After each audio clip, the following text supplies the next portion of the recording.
This is the Lone Crater YouTube. We hope this video helps. In this video, I will show you how to make a rainbow light with paper.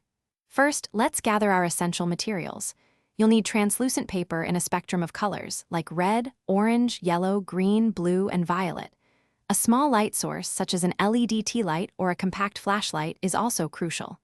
Don't forget basic crafting tools: scissors, a ruler for accurate measurements, and either tape or glue to secure your pieces. Finally, select a base, like a cardboard tube or a small box.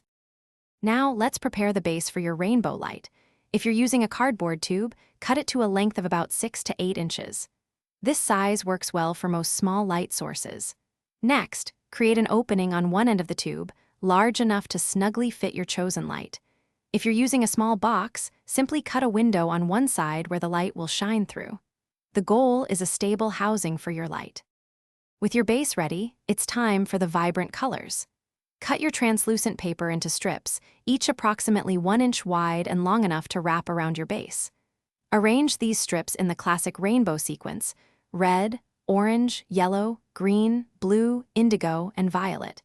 Carefully attach each colored strip around the opening where your light source will be. Overlap the edges of the strips by about 1/4 inch to ensure a seamless color transition and prevent any white light from escaping. Finally, let's bring your creation to life. Carefully insert your light source into the prepared base, ensuring it's secure and stable. Once the light is in place, turn it on and observe your new rainbow light in a dimly lit room. You might need to make minor adjustments to the paper strips or the light's position to achieve the best color projection.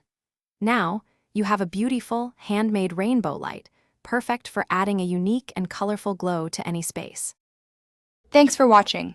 Consider subscribing if we helped you.